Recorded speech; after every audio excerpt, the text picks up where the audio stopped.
Gary Michael Rose. In 1967, I was living in a draft board, North Hollywood. And that part where I was, there were very few young men of draftable age. It looked like I was going to be drafted. In those days, they were drafting in the Navy, Marine Corps, and the Army.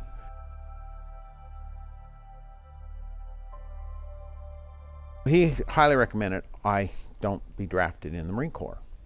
He said, if you want to join, that's one thing, but don't get drafted. Well, I have no use for saltwater. No offense to the Navy, it's a great service. But I looked at the other service, which was the Army, and the options the Army had at the time, it was more akin to what I wanted. And so if you're going to join, you might as well make your own decisions as first to have somebody tell you. So I came in as airborne infantry. I spent about 6 months in the 7th, went to the 46th Company in Thailand. From there I went to Mac Song, Vietnam, and afterwards I came home and I married Margaret. We went to Panama, and from Panama I went to OCS, and from OCS I had various artillery assignments throughout, from Korea to Germany.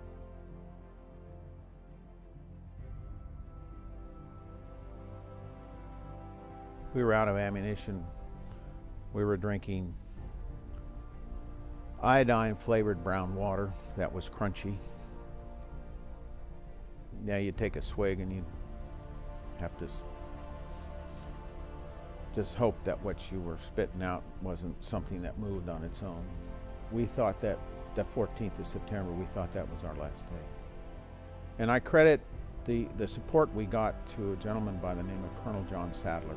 But without that man pressuring for the aircraft and everything, we would have been toast. In fact, we've been told that they didn't really think we were getting out anyway.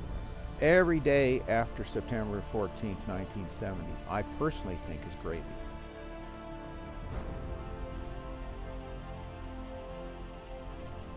When I was recognized by General Abrams with the Distinguished Service Cross for this action, I felt I was way over recognized back then.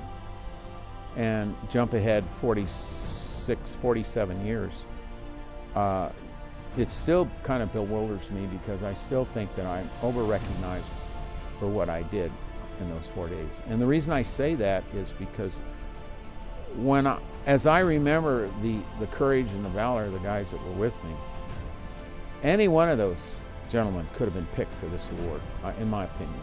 It's broader than just the guys I was on the ground with. The Marine aviators, without them, I've been told, this is years later, that when those Cobra pilots were returning to refuel, go to the bathroom, get a sandwich and a cup of coffee while their aircraft was being refueled and rearmed, the ground crews were taking 100-mile-an-hour tape and covering up all the holes and spray painting them so that when the pilots returned to the aircraft, they didn't see that their aircraft, they were basically flying a cheese grater at that rate with the amount of holes in them. And these crews kept coming back and back, and they were both Marines and then the fighter pilots.